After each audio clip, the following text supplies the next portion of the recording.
जय हिंद बच्चों, कैसे हो? उम्मीद करते हैं आप लोग अच्छे होंगे। प्यारे बच्चों, आज का क्लास लेकर फिर आप सबके बीच उपस्थित हो गए हैं। मेरे देश के नौजवान, आज के क्लास में हम लोग एक शानदार जबरदस्त जिंदाबाद अध्याय शुरू करने वाले हैं, जिस अध्याय का नाम है धातु तथा आधातु। तो मेरे देश के नौजवान, कक्षा 10 के विज्ञान जो है, विज्ञान में जो रसायन विज्ञान है, रसायन विज्ञान का एक तीसरा अध्याय है। तीसरा अध्याय क्या है? धातु तथा आधातु। तो जल्दी से मेरे देश के अच्छे बच्चे कापी और पेन लेके बैठ जाइए और चैप्टर लिखिए। चैप्टर का नाम लिखिए जल्दी से, धातु तथा आधातु। सबसे पहले हम लोग धातु समझेंगे, उसके उपरांत बाबू अधातु समझेंगे। पहले समझते हैं धातु क्या होता है, धातु का भौतिक गुण क्या होता है, रासायनिक गुण क्या होता है, उसके उपरांत आधातु पे आएंगे। मेरे देश के अच्छे बच्चे, एक क्लास में इस पूरी जानकारी को देना संभव नहीं है, इसलिए थोड़ा थोड़ा करके लेक्चर वाइज आपको क्लास लगातार मिलता रहेगा। आज का क्लास आपके पास लेट पहुंच रहा है क्योंकि लाइट की समस्या थी। लाइट काफी समय से नहीं आ रहा था, इंतजार कर रहे थे, अब जाके लाइट आया है। उसके उपरांत फिर आपके पास एक क्लास पहुंच रहा है। इसलिए मेरे देश के अच्छे बच्चे, मेरे देश के नौजवान, आपके लिए हम लगातार मेहनत कर रहे हैं। तो आपकी भी जिम्मेदारी है कि आप अपने लिए मेहनत कीजिए ताकि आपका रिजल्ट जो है वो बेहतर आए। परीक्षा के उपरांत आपका रिजल्ट बेहतर आए, और बेहतर रिजल्ट के लिए बाबू आपको बेहतर पढ़ाई करने की आवश्यकता है। तो सबसे पहले मेरे देश के अच्छे बच्चे, हम लोग समझते हैं धातु क्या होता है। तो मुस्कुराते हुए हेडिंग कर लीजिए धातु। मेरे देश के नौजवान अच्छे से सबसे पहले मुस्कुराते हुए एक हेडिंग करेंगे धातु। धातु क्या होता है, धातु क्या होता है, सबसे पहले इसे समझते हैं, उसके उपरांत फिर इसके गुणधर्म पे भी चर्चा करेंगे। धातु को हम लोग मेटल कहते हैं। क्या कहते हैं? मेटल कहते हैं। धातु, धातु क्या होता है? तो धातु बाबू एक ऐसा पदार्थ है जिसमें विद्युत तथा उष्मा सुचालक होता है। विद्युत और उष्मा आसानी से प्रवाहित होता है, आसानी से चलता है, या कह सकते हैं इन पदार्थों में आसानी से विद्युत और उष्मा का चालन होता है। यानी ऐसा पदार्थ जिनमें विद्युत और उष्मा आसानी से चल जाएं, ऐसे पदार्थ को हम लोग कहेंगे धातु। हम लोग क्या कहेंगे? धातु। तो कहेंगे मास्टर अभी कुछ समझ में नहीं आ रहा है। मेरे देश के नौजवान अभी केवल बता रहे हैं, अभी आपको कुछ समझाए नहीं है। एक काम कीजिए, हेडिंग कर लीजिए धातु और इसकी परिभाषा को नोट कर लीजिए, उसके उपरांत फिर आपको समझाते हैं धातु कौन चीज होता है। इतना बाबू दावा करते हैं, अगर आप क्लास के अंत तक बने रहें तो आपको पूरा क्लास समझ में आएगा। इसके बाद जितना भी क्लास लगेगा सब क्लास समझ में आएगा। और यदि आपका कक्षा 10 रसायन विज्ञान का पहला अध्याय, दूसरा अध्याय छूट चुका है तो मेरे देश के नौजवान जल्दी जाइएगा, चैनल के प्लेलिस्ट में पूरा बना हुआ है, वहां से अपने चैप्टर के हिसाब से आप अपना जो भी आपका चैप्टर छूटा हुआ है वहां से आप पढ़ सकते हैं, अध्ययन कर सकते हैं। लेक्चर वाइज लगा हुआ है, आप लगातार क्लास देख के आपका जो क्लास छूटा हुआ है उसको आप कवर कर सकते हैं। मेरे देश के नौजवान, अभी हम लोग बात कर रहे थे धातु पर। धातु क्या होता है इस पर चर्चा करते हैं। उससे पहले आप इसकी परिभाषा नोट कर लो, फिर आपको धातु बेहतर तरीके से समझा देते हैं। सबसे पहले नोट करेंगे धातु। धातु क्या होता है? वे पदार्थ, नोट करें, चलिए, वे पदार्थ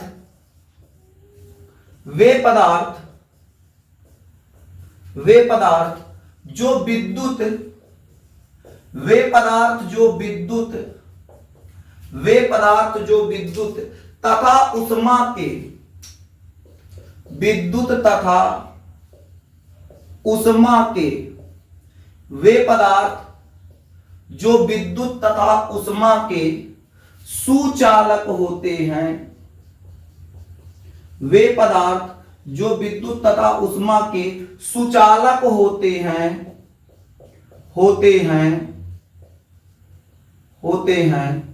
धातु कहलाते हैं। धातु कहलाते हैं। धातु कहलाते हैं। वे पदार्थ जो विद्युत तथा उष्मा के सुचालक होते हैं धातु कहलाते हैं। अब कहेंगे सर ऐसे पदार्थ कौन हैं? तो मेरे देश के नौजवान ऐसे पदार्थ हैं लोहा,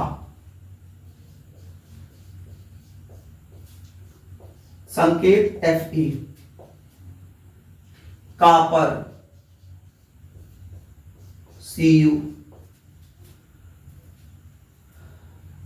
इसके अलावा जिंक Zn, सोना भी होगा, चांदी भी होगा और कई पदार्थ हो जाएंगे, ये धातु के अंतर्गत आएंगे। अब कहेंगे सर इतना तो हमको समझ में आ रहा, ऐसे पदार्थ जिनमें विद्युत और उष्मा का चालन होता है, विद्युत और उष्मा उसमें प्रवाहित होते हैं, ऐसे पदार्थों को धातु कहेंगे। लेकिन सर एक उष्मा प्रवाह और विद्युत प्रवाह को थोड़ा समझा दीजिए तो बेहतर हो जाए। मेरे देश के नौजवान आपको इस प्लेटफॉर्म पर, इस ऑनलाइन के प्लेटफॉर्म पर समझाने ही आए हैं। मेरे देश के अच्छे बच्चे आप बहुत ध्यान से समझिए, एक बार ध्यान से समझ लीजिए, आपको धातु अच्छे तरीके से समझ में आ जाएगा। हम कल्पना करते हैं ये हमारे पास एक लोहे का छड़ है। अब लोहे का छड़ तो इसका मतलब धातु होगा, क्योंकि यहां बताए हैं बाबू लोहा जो होता है वो क्या होता है? धातु होता है। अब ये लोहे का छड़ यानी बाबू ये क्या है? धातु है। जब ये लोहे का छड़ धातु है तो सबसे पहले समझते हैं इसमें उष्मा का प्रवाह कैसे होगा। तो इस लोहे के छड़ को हम ले जाके आग के पास इसका एक सिरा गर्म करते हैं। जब एक सिरा बाबू गर्म होगा तो आपको कुछ समय पश्चात धीरे धीरे धीरे धीरे ऐसा आभास होगा इहो सिरवा बाबू गर्म हो रहा है। आपको एहसास होगा गर्म हाई सिरा कर रहा है लेकिन धीक हाई सिरा रहा है, हाई सिरा पे आग टच हो रहा है, लेकिन आपको आभास होगा कि इस सिरे पर हमको आभास होगा कि हाथ धीरे धीरे जलने लगेगा। आपको ऐसा आभास होगा, यानी इस सिरे को जब गर्म करेंगे तो उष्मा इस सिरे से बाबू रेंगते रेंगते रेंगते रेंगते रेंगते रेंगते इस सिरे तक आ रहा है। इसका मतलब धातु के जब एक सिरे को गर्म किया जा रहा है तो दूसरे सिरे तक उष्मा का प्रवाह हो रहा है, उष्मा चल रहा है। यानी कह सकते हैं धातुएं बाबू उष्मा की सुचालक हैं, यानी धातुओं में उष्मा प्रवाहित होता है। जैसे आपके यहाँ कलछुल पलटा होगा, आप देखिए गरमाइएगा इसे आज धई के, एक सिरा गरमाइएगा दूसरे सिरे पे आपको कुछ समय पश्चात बाबू ऐसा आभास होगा कि दूसरा सिरा भी गर्म होने लगेगा। यानी अगर गर्म होने लगा तो यानी कलछुल पलटा बाबू क्या हो जाएगा? उष्मा का सुचालक हो जाएगा। यानी जब उष्मा का सुचालक हो जाएगा इसका मतलब उसमें उष्मा प्रवाह हो रहा है, लगातार चल रहा है। यानी मेरे देश के नौजवान उष्मा का सुचालन तो समझ में आ गया, उष्मा प्रवाह आप समझ गए, विद्युत प्रवाह क्या होता है इसको भी समझिए। जैसे लोहे का तार लेके बाबू ऐसे किसी, देखिए ऐसे कुछ वायर गया हुआ है जिसमें करंट फ्लो हो रहा है, उसमें क्या लाइट जा रहा है। अब क्या करते हैं लोहे का छड़ इसे छुआ देंगे तो झटका मारेगा कि नहीं? मारेगा। तो जोर का झटका है, जोरों से लगा तो झटका लगेगा, तो झटका लगेगा इसका मतलब बाबू क्या विद्युत जो होता है, जो लोहे का रॉड है, लोहे का छड़ है, उसमें क्या हो रहा है? विद्युत भी प्रवाह हो रहा है, विद्युत का भी चालन हो रहा है। यानी कह सकते हैं वे पदार्थ जो विद्युत तथा उष्मा के सुचालक होते हैं उन्हें हम लोग क्या कहते हैं? धातु कहते हैं या धातु कहलाते हैं। ऐसे पदार्थ कौन है? तो लोहा हो जाएगा, कॉपर हो जाएगा, जिंक हो जाएगा, एल्युमिनियम हो जाएगा, सोना हो जाएगा, चांदी हो जाएगा, सोडियम हो जाएगा। ऐसे कई पदार्थ हैं, कई पदार्थ। तो वे पदार्थ जिनमें विद्युत और उष्मा का सुचालन होता है, जिन पदार्थों में आसानी से विद्युत और उष्मा प्रवाहित होता है, ऐसे पदार्थों को बाबू हम लोग धातु कहते हैं। तो उम्मीद करते हैं मेरे देश के नौजवान आप धातु समझ गए होंगे। अगर धातु समझ गए मेरे देश के अच्छे बच्चे तो जल्दी से आप लोग हेडिंग कर लीजिए भौतिक गुण। हेडिंग क्या करेंगे? धातुओं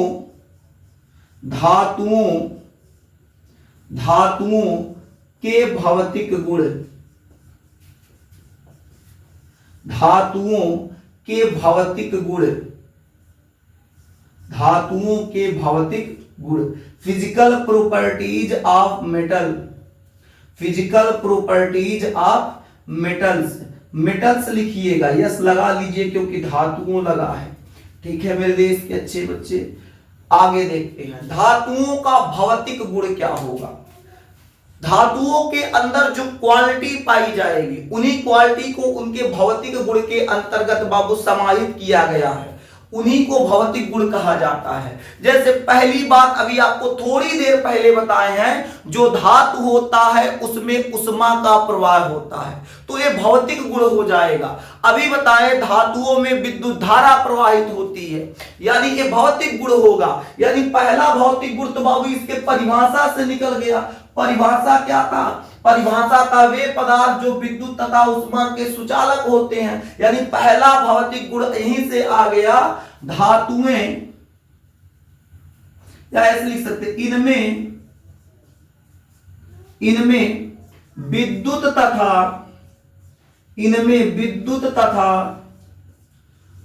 उष्मा का, इनमें विद्युत तथा उष्मा का चालन होता है।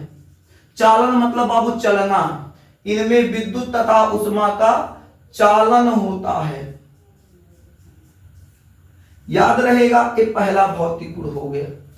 अच्छा, धातुएं बाबू, जो धातुएं होती हैं वो ठोस होती हैं। धातुएं कैसी होती हैं? सामान्य टेम्परेचर पर धातुएं क्या होती हैं? ठोस होती हैं। तो लिख सकते हैं बाबू धातुएं प्रायः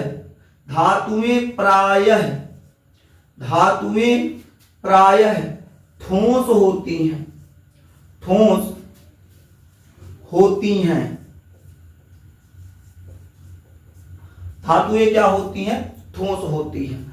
याद रखिएगा, जो धातु होता है क्या होता है? ठोस होता है। लेकिन मेरे देश के नौजवान, एक ऐसा धातु है जो बाबू ठोस नहीं बल्कि क्या होता है? कमरे के ताप पर द्रव हो जाता है। यानी अभी आपको बताया गया कि धातुएं ठोस होती हैं, लेकिन इसमें भी बाबू एकठू अपवाद है। एक क्या है? अपवाद है। अपवाद में क्या आता है? तो बाबू मरकरी आ जाएगा, Hg आ जाएगा। यानी Hg यानी मरकरी जो होता है तो ओ धातु, लेकिन बाबू एक कमरे के ताप पर बाबू द्रव होता है। एक कमरे के ताप पर द्रव होता है। यानी हम लोग अपवाद के रूप में याद रखेंगे, अपवाद के रूप में याद रखेंगे, जो मरकरी होता है वो ठोस नहीं अपितु क्या होता है? द्रव होता है। मरकरी जो होता है कमरे के ताप पर क्या होता है? द्रव। लेकिन अधिकांश धातुएं बाबू क्या होती हैं? ठोस अवस्था में पाई जाती हैं, मरकरी को छोड़कर, क्योंकि मरकरी बाबू अपवाद के अंतर्गत आता है। तो अभी आपको भौतिक गुण में क्या बताया गया? इनमें विद्युत तथा उष्मा का चालन होता है, धातुएं प्रायः ठोस होती हैं। अपवाद में कौन आएगा? मरकरी। मरकरी बाबू ठोस ना होके अपितु क्या होगा? द्रव होगा। इसके अलावा बाबू बात करें तो इसका तीसरा भौतिक गुणधर्म क्या होगा? इसका तीसरा भौतिक गुण क्या होगा? इस पर बात कर लेते हैं। जो धातुएं होती हैं वो आघात वर्धनी होती हैं। कहेंगे मास्टर आघात वर्धनी क्या है? आघात वर्धनी का मतलब बाबू धातुओं के ऊपर जब आप चोट देंगे तो धातु जो होगा टूटेगा नहीं। हम लोग बात कर रहे थे धातुओं के आघात वर्धनी से संबंधित। आघात वर्धनी क्या होता है? जैसे कोई धातु है, हम कल्पना करते हैं ये एक धातु है।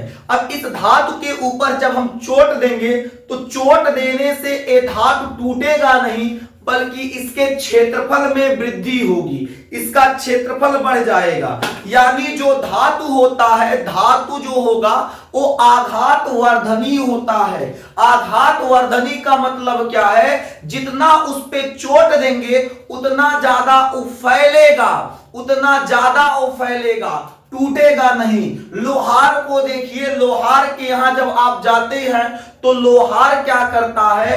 वो क्या, आप एक लोहे का टुकड़ा लेके जाएंगे, कहेंगे बाबा तनी एक खुरपी बना दीजिए, तो क्या करेगा, वो पहले गरमाएगा, उसके बाद आघात वर्धनी पूरा सिद्धांत लगाएगा। ये आघात वर्धनी वाला मार चोट मार चोट मार चोट, उसको पीट पाट के बाबू उसको छड़ जो देंगे आप, लोहे का छड़ देंगे, उसे खुरपा बना देगा, हंसुआ बना देगा, जो चीज कहेंगे उसको उस आकार में बदल देता है। अगर धातु आघात वर्धनी ना होता, धातु टूट जाता, तो बाबू आप धातुओं से, लोहे के छड़ से खुरपा हंसुआ तमाम जो चीजें होती है उसको नहीं बनवा पाते।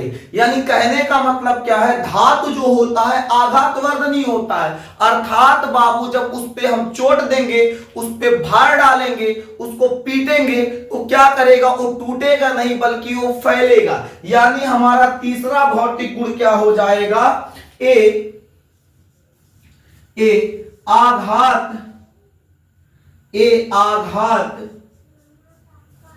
आघात वर्धनी,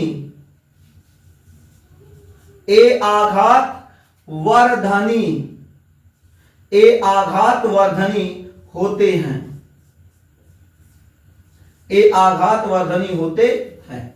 आगे बात किया जाए, जो धातु होता है, धातुओं में एक विशेष चमक होती है, धातुओं के अंदर एक विशेष चमक पाई जाती है। तो तीसरा पॉइंट है, तीसरा नहीं चौथा पॉइंट निकल के आ गया, क्या निकला, इनमें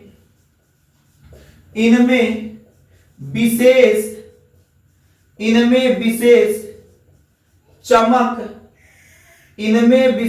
चमक पाई जाती है, इनमें विशेष चमक पाई जाती है।